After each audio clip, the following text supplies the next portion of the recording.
Sumasahimpapawid mula sa Quezon City.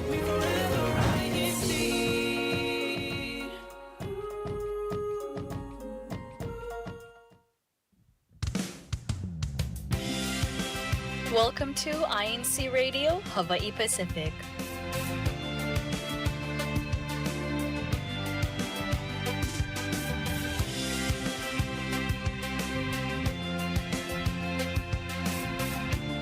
Featuring the brothers and sisters of the Ecclesiastical District of Hawaii Pacific.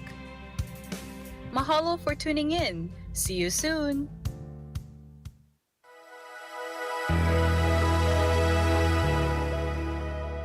Good morning, good evening, and a very good afternoon. Thank you so much for tuning in to INCRadio Hawaii Pacific. We can see that the brethren behind us are also tuning in. We thank you so much for tuning in to INCRadio, but especially you guys there on the YouTube, commenting down, liking already, sharing. We know you guys are sharing. Erwin is sharing the link a lot, isn't that right, sister? Yes, sister. Sister. Julie. That was bad.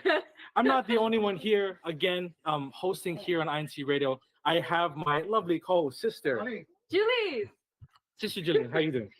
Doing good, brother. How are you doing? We're doing good. But you know what? Again, we always have our special guest, and they're always to our right. Isn't that right? Always. Is it? It's right on the screen. Yeah. To the right of the screen and to the right of our actual physical. Yes, that is to the right. To the right. Left? Yeah, that is right. Oh, it's left on. Oh, no. Maybe it's left on the YouTube, but it's right for us physically. To our right, it is a brother that we've had on before, but we loved hearing him converse with us so much. Isn't that right, brother?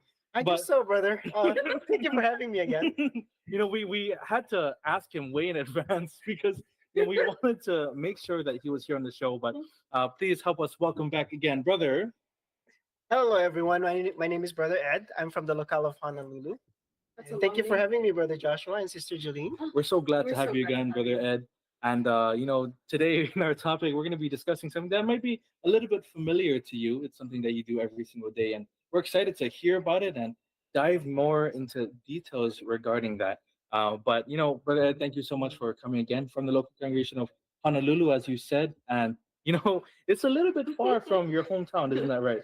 Well, it's like 46 miles away from this area. This is the locale of Miley. This is. I believe this is the second locale in the island of Oahu that was established. Wow, that's great. After Honolulu. All right. So the brethren that are behind us, brethren of the local congregation of Maili, make some noise. Hopefully you all can hear that. We do hope that you could hear that. But Brother Ed, thank you again for joining us. Thank you for having me. Is there any fun fact that you want to tell everyone on the YouTube about yourself? About myself, I don't know.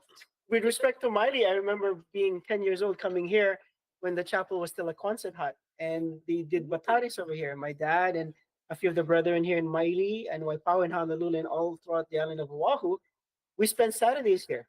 I got dark here because we used to go to Miley Beach Park and spend time swimming out there with the crystal balls back in the day. This was way before you were born, Brother Josh. Yeah. That was like 2000.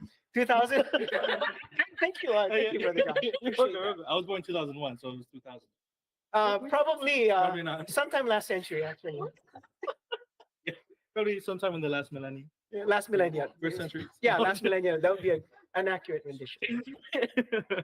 But again, we're so glad that you're on, that you can discuss again a career that you talked about before, but we're so interested about it, regarding the inner workings in not only in your job, but even what you think about the job personally, which is why we want to talk about it. But Sister Jeline, we are doing a different structure of radio, isn't that correct? Yes, we are, brother. We used to go over some comments and announcements before, but now we will be going straight into the topic. Straight into the topic. Sister Jeline, you want to ask the first question? Yes, of course. Brother Ed, our first question for you today is, what inspired you to become a public defender? Wow, that's a very hard question, Sister Jeline. Actually, it's one that I've been asked many times, especially children in the CWS. They always ask me when they find out what I do for a living. What inspired me to be a public defender is about helping people. As members of the Church of Christ, as Christians, we were raised to and taught to shine as lights before men. And part of shining is to help them, help our communities, especially help those who are really in need. And helping people and helping the community, that is what inspired me to become a public defender. As a lawyer, I can be whatever I wanted to be, but I chose that early on because I believe that people who are facing criminal charges, which is what I do, have the greatest need for help, and that's where I wanted to be. And was this always something you wanted to do? Like, was there any like second thought about it?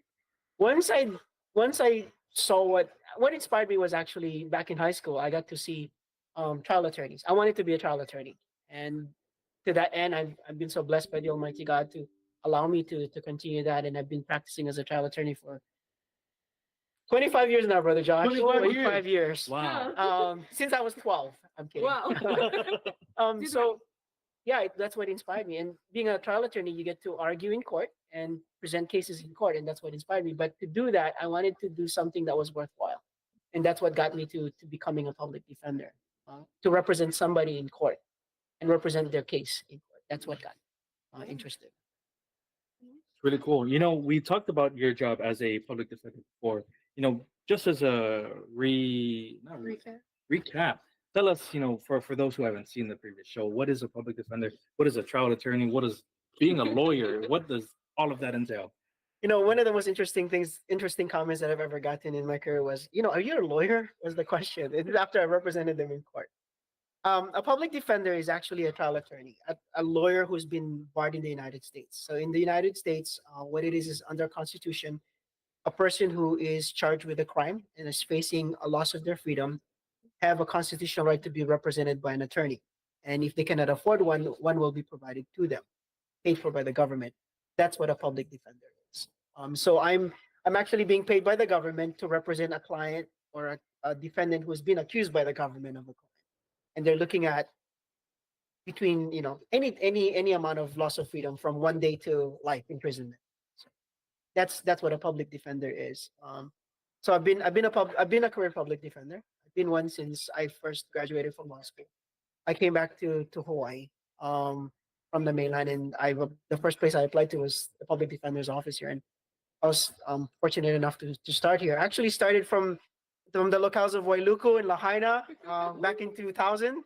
Yeah, that was pretty long time ago, but I actually practiced in Maui for 2 years and got to meet and spent a lot of time with the brethren in the locale of Wailuku and Lahaina. And in fact, I've gone back there last year, and it was like a homecoming because it feels like, that's what the church is, right? You go and live in a locale, you become part of the family, and that's how it felt. That's how it felt when I went back last year. Absolutely. I was actually there when you saw a friend that you haven't seen for 20 something years. Yes. And I was recording the video. I have to show it to you. Oh, really? Yeah, when we were doing something there at the chapel. Queetech actually has it. Queetech, play the video and I'll show you. But I had the video of you saying, "Oh my, I haven't seen you in so long. It's been so many years." You guys hugged, embraced, and it was a really nice sight seeing that. Even though it's such a long length, and this ties into our show how it was before, that a local that you're in, you already become a part of that family, as you said, and seeing them after a while, how did you feel? Well, one of the things, having been born and raised in the church, one of the things that you come to recognize is wherever you will go, you'll always have a family. If you don't have anyone, go to the locale, be involved, be active, be part of that locale. And that's what I've done in the locales that I've been in. Wailuku was a place that actually became my home and my family. And it's funny, they saw me grow up over the years. They saw me have, even now they still keep an eye on me. I now have a family. I have 2 sons. I was single and 25 at the time when I first started practicing law in Maui.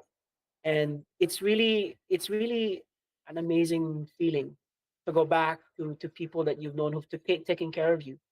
And there's a sense of pride in knowing them. And I'm more proud of knowing them, I think, than anything, because like they've really shared their life. They've welcomed me into their home. They've allowed me to sleep in their living room when I was too tired to. I used to live up in upcountry Maui, and I used to drive out. That's like a 30-minute drive, and sometimes you're in a church activity until 9, 10 o'clock at night, and it's pretty dark out there. So Yeah. I've stayed at people's homes. They fed me on Sundays. They would not allow me to go home until I had lunch because they know I didn't have family. So they become my family. So for me, that's one of the hallmarks of being a member of the church is wherever you go, you'll never be alone. You'll always have brethren who are your kabagis. What the word kabagis means is you're of the same substance. You're closer than a sibling. And to me, that's so invaluable. And so amazing to be a part of that, especially in the church. It's a super special feeling being part of that. Wow. First question. You don't really get emotional. Good job. I think you're doing really good. I don't know. I mean, I had some questions, but go ahead. Go ahead. No, we completely agree, and we're glad that you actually put that out there. That if you feel like you're kind of alone, right? I guess you can say, for lack of a better term, no, be active. Join the local activities. You're going to meet the brethren. There's always going to be people there that are going to welcome you in. Not maybe not into their homes physically. Just like you. Maybe at the first time, but later down the road, you're going to feel like they're. Well, they're more than family at this point. It's amazing how you create that connection, going forward that you're brothers and sisters in the church. That's one thing, but to have more than that and to be connected to them. And 20 years later, we see each other in special gatherings. At the anniversary gathering last year, they were here in Oahu. I got to welcome the brethren from Maui, and we call them auntie, uncle. It's the local thing, but that's also being part of it. I hope every single member gets to feel that feeling. But if you feel alone, you start having offices. You get more involved. I feel like that's how a lot of us started building those friendships and relationships that we have till this day through those offices and those activities, the activities that we help plan or the ones that we just attend. That's how we started a lot of our friendships. That's a really nice feeling. Yeah, and that's like one of the key motivations as officers in the CFO, Christian Family Organization. The fact that we're trying to strengthen the brotherhood, we're trying to bring everyone together. That's the point of it. I mean, as a CWS teacher, I've been a CWS teacher now since I was 18. And 18? yes, What? in fact, if Brother Apostle is listening, the assistant district minister here, he's the one who taught me, who trained me, and assigned me to my first CWS assignment. I still remember this door. It was here in Miley. Wow. Full circle. Um, I just remember that, like, thinking about that, and one of the things that we do teach the children, and something that I've been trying to teach my own children is, you're gonna create lifelong friends. You might as well start with your brothers and sisters in the church. My closest friends, Brother Francisco Langit from the local of Pearl Harbor, Brother Lawrence Gamia from the local of Kaneohe. We spend vacations together. I just had a vacation with Brother Lawrence and his family and my family, and that's the kind of lifelong friends that we have. I have brethren that I met when I was in school in the mainland that are my lifelong friends who are still members of the church. So it's really something that we need to develop, and something that we teach the children, and we try to inspire the children to create those lifelong friends, because those are the positive influences that you will have. And I strongly believe that. As a teacher, that's what we try to teach the kids as well, and I teach that to my own children. That was a really good fun fact. I'm glad that I asked that question. 18 Yeah. So first like 10 assignment. years. That was like 2 years ago. Thank you. I mean, but we're holy grown brothers, so we're Cristiano, so you have to be honest. That's 3 years. 3 years. But we digress. We had some questions about my work as well. If you want to go back to the topic, Let's go back to the topic. We are so interested in everything that you have to say and the inspiration that you show, especially when it came to the brethren. I promise this is going to tie into your work. that's fine. The fact how you talked about the brethren welcome you so much that they even let you stay in their homes, slept in their living room when the activities ended at a later time than usual, or a later time, and you didn't want to drive all the way up there up country. It's scary, it's very dark, and so they let you stay in their house, which is really, really nice. And Not only did they not let me stay, they insisted They I insisted. stay. Mm. Sister Connie, and she passed away already. Sister Connie used to and they that whole family, they would never let me just drive by myself. Like, "Okay, Auntie, I'm old enough. I'm 25." And like, "No, you stay here. Stay for the night." Like that. They would insist. They really took care of the brethren, and that's actually reminiscent of how it was here in Hawaii back in the pioneering days, and it still continues to be like that in many of our locales. You're not just a member. You're family. You're part of us. You're the Hawaiian word ohana. You're part of the ohana. So no, we're gonna take care of you whether your parents are here or not. We're gonna take care of you. That's how it was. Really like that, and seeing how the brethren are more than family, as you said, you're strong, closer than siblings. Yes. You see the support that they gave you, insisting that they stay, or that you stay, just so that they can care for you. Show that love of the brotherhood truly super strong and truly super strong. Truly super. Truly super. I'm sure Really good. My vernacular is awesome. Um, let's see, the support of the brethren is, I'm pretty sure, very heartwarming to you. Not only in your duties, you as teacher, and the other duties that you have, but even in your work. Now, for this, in our next question, Sure. pretty good, right? No, how That was did you impressive. cope? That was true. That was awesome. Very smooth. So, thank you. For this job that I'm sure is very taxing, long hours that you have to work, prepare not only for that trial itself, but the many hours of preparation just for it. How do you cope emotionally, mentally for this job? You know, we'll start with this. Having a foundation in our faith, having a foundation in the doctrines actually is what keeps me mentally focused and mentally centered. Yeah, the work is taxing. There's some emotionally grueling and difficult times, but it's funny, brother. One of the things that I do find solace in is when I every weekend I get to perform as a CWS teacher. I get to teach the children, and I don't get to teach the children whatever I want to teach. I get to teach them the words of the Almighty and teach them and guide them. And I see them as the future. Because many years from now, we will not be here. They'll be here. And if I contributed in some small way into their upbringing inside the church and allowing them to remain strong, um, even when we're no longer with them, I think that to me is the inspiration. That's what keeps me mentally centered. I get to get away from the craziness of my job, the emotional tax of my job, and all of the nuanced issues that come across on a Friday. I can finally leave that, and when I get to perform on a Saturday and Sunday as a CWS teacher, I find that to be the relief from that. It's like a sanctuary from all of the storms of whatever's going on. So that being active is something that I've taken to heart a lot. All my life I've never been outside of the chapel or away from the chapel more than a day or two. Some people say, oh, we go to the church every time. You Galatian Crystal members, you guys are always at the chapel Monday, Tuesday, Wednesday. Who cares? Yeah, it can become grueling sometimes, but at the same time, that's actually a sanctuary from kind of the outside world that we're dealing with, and that's one of the ways that I've dealt with my own stresses. My close friends know me. I work out a lot. In fact, I was talking to Brother J. Rich about exercises and diet and stuff like that earlier. But that's one part of it. You got to take care of your physical and emotional aspect, but the spiritual aspect I think is more important, and that's why being active and doing your duty, doing your due diligence in your duty, that actually contributes ultimately, and that actually translates to the rest of your life for the rest of your life.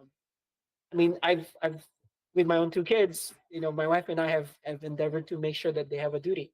One's 9 years old and one is a 7, and as early as now, I'm pushing them to be more active and to be involved. They're currently filming right now for in cinema. I gave them a choice, and it's really breathtaking when you ask your child, like, here's a script, you want to go? It's up to you, and you're hoping they would say yes, and you don't want to push them because they might not like it. And when you have a son who comes up to you a day later and goes, Daddy, the practice is tonight, right? Can we go? I mean, I'm interested. I'd like to do it. And for me, that was really something that was emotionally rewarding for me. And that's what we're trying to do with our children as well. I'm glad that you talked about the in cinema that they're talking about it. Which, speaking of, they're doing a really good job. I promise you. We're there, seeing the effort that they're putting in. It's really nice. It's inspiring seeing the kids as young as they are already active, participating in different activities, especially the projects launched by the church administration. I'm actually as a CWS teacher, I'm really quite excited with what I'm seeing. Sister Dixie is helping lead this project for the CWS, and I've seen snippets of the work that they've done, and it's really inspiring. I want to see the full movie, and I'm actually really excited. And I would invite everyone to see the final product when it does come out. But just seeing snippets of that right now, it's really inspiring watching the kids act it out and practicing their lines and practicing their own stunts.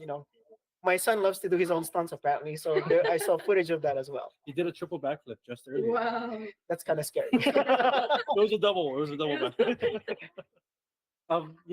Talking about how he went up to you saying, there's a practice tonight. Can we go? Does he practice at home? Did he ever practice his script? They actually asked me to print out 2 scripts, and between him and his brother, they've been practicing. So this 2 weeks they've been on their break. So they've come with me to the office and whatnot, and they've actually practiced the scripts with me. So it's actually fascinating and at the same time inspiring to watch these two kids play act the uh, the script before they come to tonight's filming. They were filming earlier this evening, so that's really great to see that. And I'm sure you're very excited to see the finished product, not only in for your own personal viewing, but for everyone to see. I'm really excited. One of the things that I'm very very proud of with the CWS here in Hawaii Pacific is that we've put out some really good projects over the years. And during the pandemic, every weekend, every Saturday, Yeah. when the song INC for Life comes on, the kids would log on, all 120, 130 sites at the most, and they would do 30 minutes of an activity. And we did that for almost 2 years, 3 years. And now that we've come out of pandemic, we're trying to strive to have activities more and more for the kids. And it's really something that is a passion of to see that we have projects for the kids. And hopefully we'll see more, especially this. And I'm sure that was something that was very hard to do every single week. You had to come up with new material, new script. Even you guys had a video to showcase how to make certain things. Is that correct? Yes, I believe by the time we got to the fourth month of making 3 ingredient desserts, we had the parents started contacting us, asking us, can we do a science project because we're gaining weight.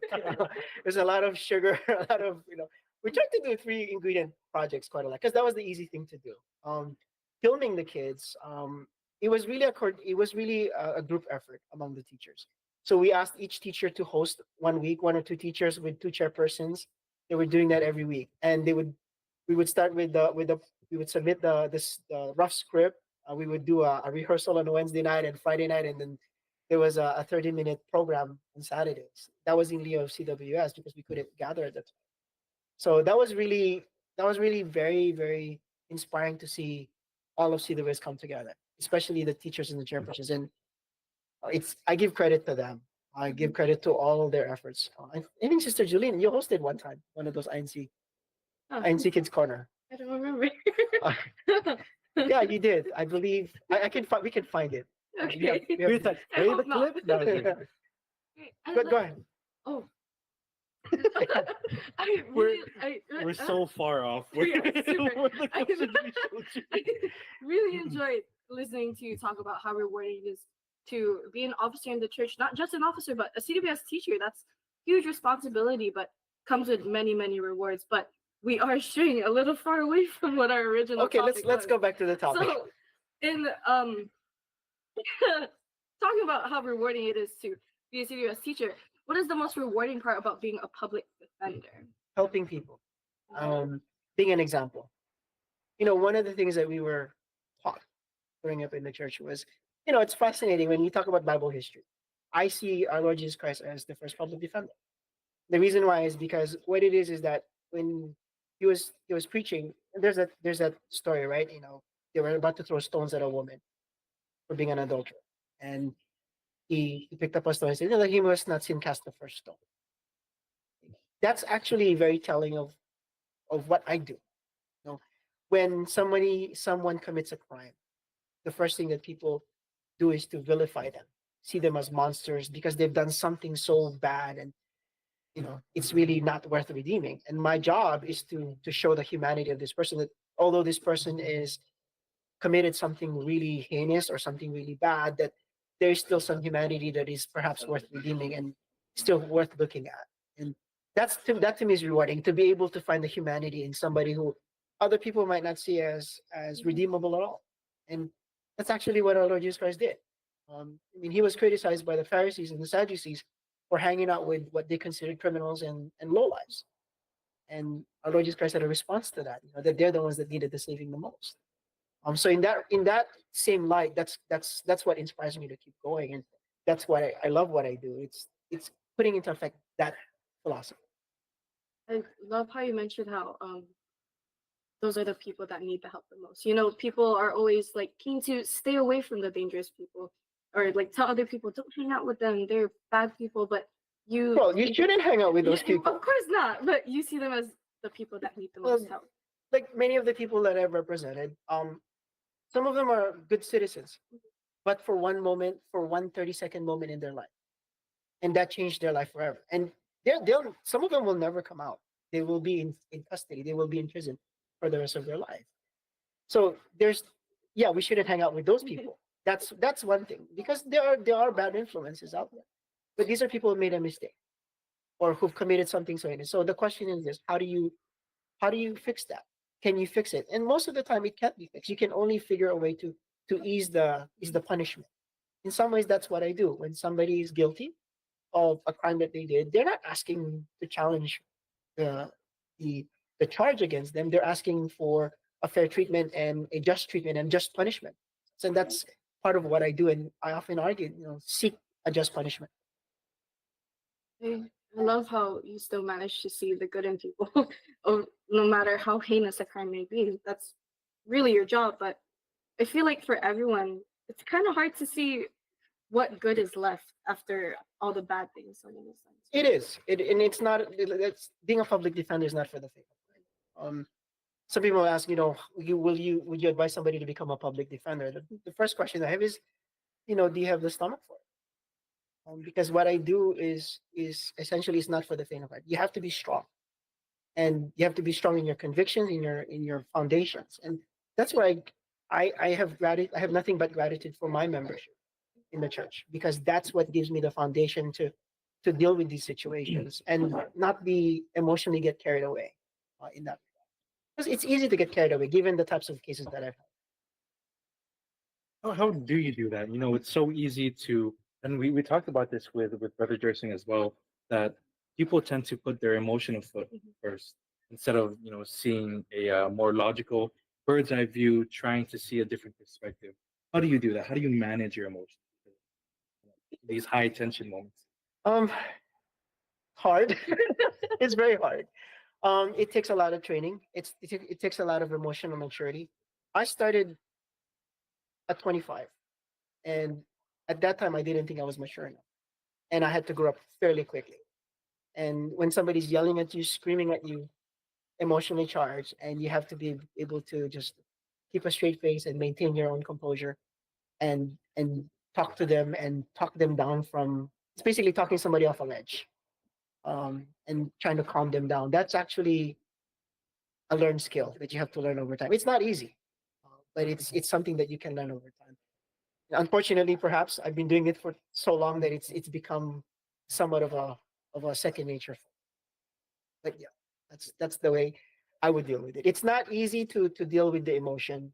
It's something that's why I said being a public defender is not for the pain of heart. It really is. You have to be emotionally well grounded with that, and that's where I give thanks to my membership in the church. Let's go just a little bit further on that. In those moments, what do you have to tell yourself to calm yourself down, to not have that tension overwhelm you, and they're yelling at you? What makes you not do that bad? Oh, don't get me wrong. There have been times that I've pounced back. Mhm. I had a case last year actually where it was just too much, and I had to yell back and say, "You need to calm down," in front of a judge. I actually did that. So there are moments when you do that, but I'm sorry, I lost track of the question. Could you repeat the question? What are the specific things that you tell yourself to, like, you need to calm down? This is not where you need to let your emotions take over. One of the things that I've learned is to just, they say take a deep breath, right? So that's one of the things that I do. I usually say, whenever I'm dealing with a very highly charged situation, one of the things I do is to withdraw. I tend to step back, Mm. and sometimes I will tell my client, you know what, we're gonna end this conversation, and they're still yelling at me. We're gonna end this conversation, and we're gonna end the conversation, and then I'll come back the following day and says, okay, let's talk again. And sometimes giving people space is important. Giving myself space is important, but also understanding that we are but instruments. We're not in control. People forget that. People forget that we are never in control. It's not us. It's the Almighty God who controls. So whatever happens in this life happens. There are no such things as accidents, in my opinion. It's what God wills, God wants, it will happen. And so we have to acknowledge that. If you're not in control, that's one of the best ways that you can control the situation, despite the fact that we're talking about not having any control. That's one of the best ways that you can deal with the situation, is understanding that you're not in control. I Right. That was really good. You have anything there? Okay. No, I agree with that. I actually saw a couple of videos that say or recommend exactly what you do. You know, when you're facing something that you can't handle anymore, you need to take that step. You say, I need you to not do this to me. If you do this, this is what's going to happen, which is, ending the conversation, taking a little break from whatever that situation is and coming back to it later. Because we aren't always going to be in the best position to speak to that, especially with how we want to speak. So taking that break, I believe, will always only benefit that conversation or situation. I mean, like what we've been taught growing up, right? Watch your tongue. And so one way to watch your tongue is withdraw and not engage. And if you don't engage, then at least you can step back, calm down, calm yourself down before anyone else, and think about what you're about to say next. And I found that, and as part of over the last 20 something years, that's been a very good practice of mine that especially with my clientele, I tend to make sure that when it becomes too emotionally charged, you step away, disengage, and then refocus, and then come back and talk to them. And oftentimes it's actually to everyone's benefit. Awesome. Really good. I'm glad that we could go deeper into not only your job, as I mentioned in the beginning, but even your personal thoughts, how you continue to navigate through the job, what helps you to stay on track, to not, uh, I guess, do things that are out of character of what you should do as a defender or whatever your career might be. And, even though those things or moments may be difficult, you always find a way to push through it, to find a solution to make sure that you're going to be okay. And this moves on to our next question. What continues to motivate you and give you that passion to keep doing what you do? I go back to public service. That is something that I strongly believed in. And public service to me means, as members of the church, it's not just that you are representing yourself.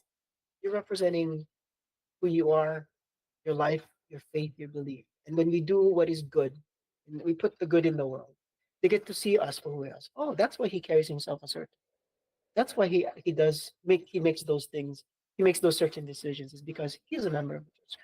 Whatever we do, we carry that, whether we like it or not. And for me, I have, that's something that I've accepted a long time ago, that whatever I do in court, I'm not just representing me. I'm representing my faith. I'm representing the church. So that for me, public service is when I'm able to help, they can see the good that I do. And in my own small measure of contribution, that's one way I can help, propagate what we are trying to share to the world, our faith. That's one way that I can do that. So that's what keeps me going. The other thing that keeps me going is it's a lot of fun. Regardless of how the level of stress it is, it's a lot of fun to be able to have the privilege to represent somebody in court and to argue. Not everyone have. That's what keeps me going. Those are some of the things. I'm just a little curious. What goes into case by case? What do you do to prepare for when you actually have to represent somebody? So in my current position right now, I do a lot of what they would consider the high publicity cases. So I represent somebody who's looking at life to life without 20 years. So we're talking A felonies. A felonies are serious cases like murder, sexual assault, drugs, things like that. So I do represent those people. And I represent a lot of murder cases. And most of the murder cases that I do handle involve a lot of forensic science. So a lot of preparation. So being a lawyer is like being a student. You have to learn everything. And you have to be better than the person that you're cross-examining, whether it's an expert or not. To give you an example, out here in Wayne, I had a case. It was a murder case several years ago. It involved the theory of what we call shaken baby. He was accused of shaking his child. But I believed he was innocent. The reason why is because there was a medical explanation as to what happened to the child. The child one day just decided to have a convulsion and die. And because he was the last person to be with the child, he was accused of killing the child. But there was a medical explanation. And I had to learn that I had to deal with seven different types of medical experts, learn not only their line of work, but learn how they came up with the opinion, and then use what they've prepared as their report to cross-examine the government's expert. So it's a lot of reading, a lot of stress. Um, this job is one of the few professions where you can't fake it. So when you're asking questions, you have to know what you're talking about. You've seen that movie, My Cousin Vinny, where they ask questions, and remember what the attorney goes, "No more questions for you." You can't do that in real life.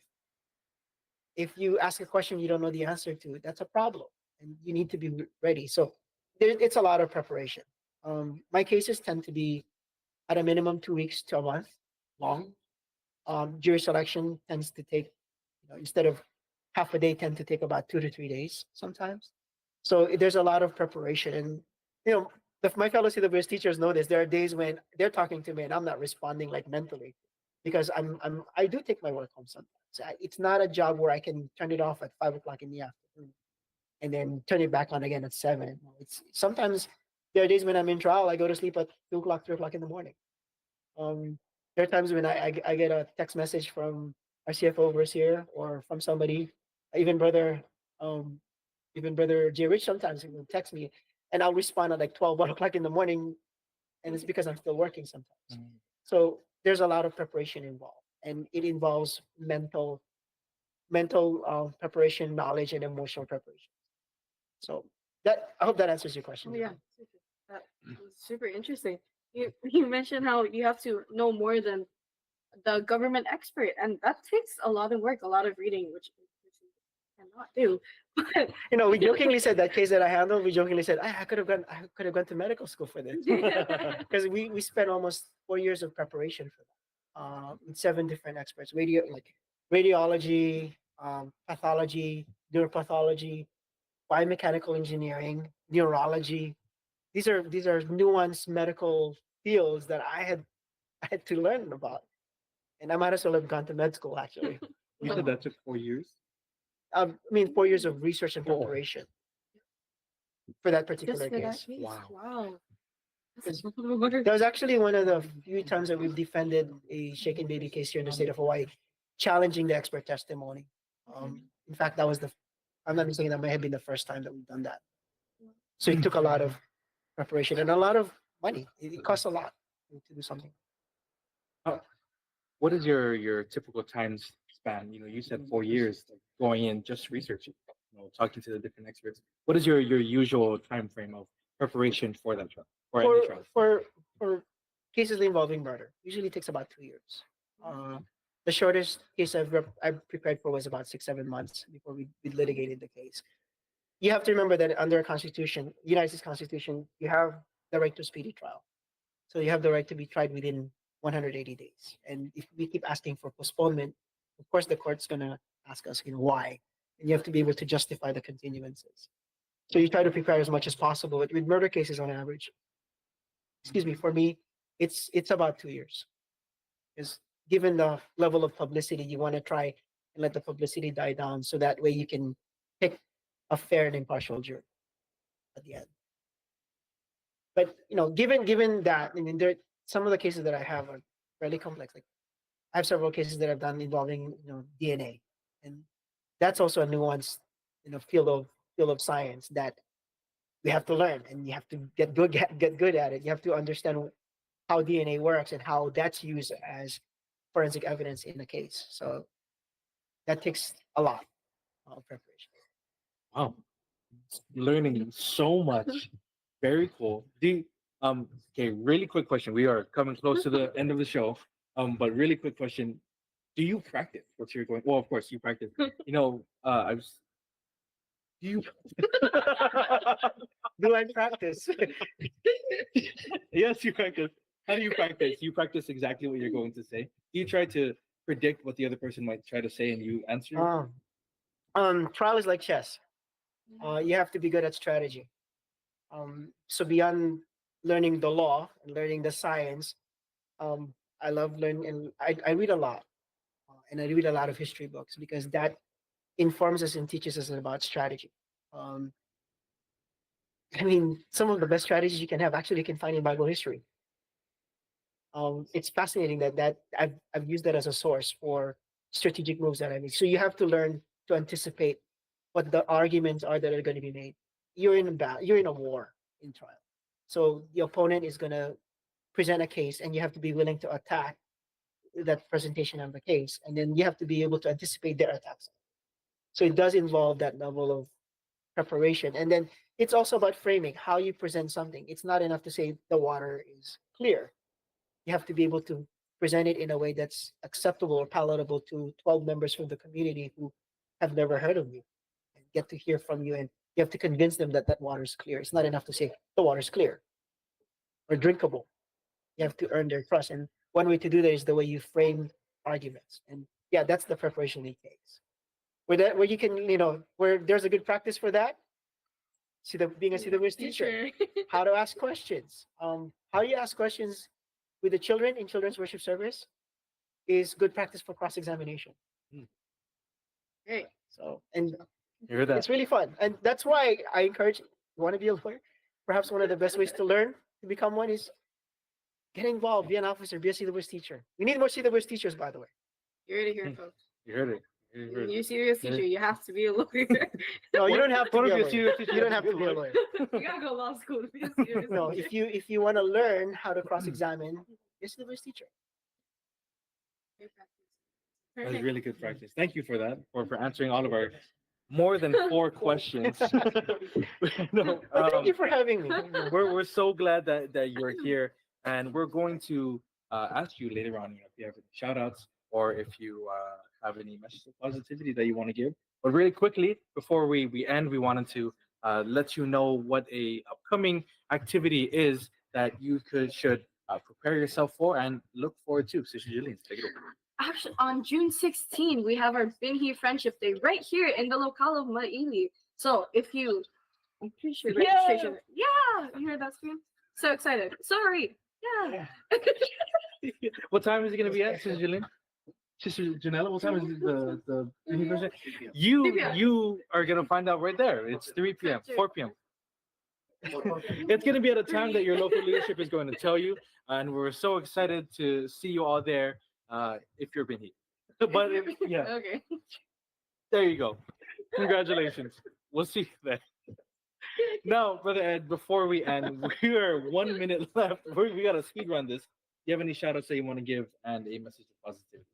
Stay in school. Be No, good. Be be a CWS lawyer. teacher. seek higher education. That's one thing we need in our district. More and more people who are seeking higher education. Because the more we do that, the more we inspire the kids, the more we get the kids to be inspired by us, and we can grow the church more that way. Perfect. Great. Any shout outs you want to get? Any shout outs? Well, hello to everyone in Wailuku, Lahaina, Honolulu, Pearl Harbor, Kaneohe, everybody. No, I'm sorry. Everybody that I've been involved in. Waipahu, where I spent 6 months of my young life. All right. Thank you, Brother Ed, for joining us on our show. Thank you, the local congregation of Maili. And thank you, all of you, for tuning in to INCRadio Hawaii Pacific. We want to give our very special thanks before we end our show. Celine, did you want to do that? Of course, more special thanks to our executive minister, Brother Eduardo V. Manalo, our CFO coordinator and CEBSI president, Brother Angelo Eranio Manalo, and their families, our district minister, Kajam H. Bayitan, and assistant district minister, Kaador Apostol, our CFO overseer, Cobb Brandon Pacheco, as well as all the ministers and workers and their families. In the District of Hawaii Pacific. Pacific. Thank you so much And for around the tuning world. into and around the world, everywhere. Thank you so much for tuning into and Mars. Thank you so much for tuning into Hawaii Pacific. We love you so much. We'll see you again next week on another edition of our show. Aloha, and we love you. Bye-bye. Wash your hands. Go sleep. Floss. Say Make sure your you floss. prayers. Become a CWS teacher. And a lawyer. Goodbye. We gotta keep waving, guys. We're not. And Jupiter.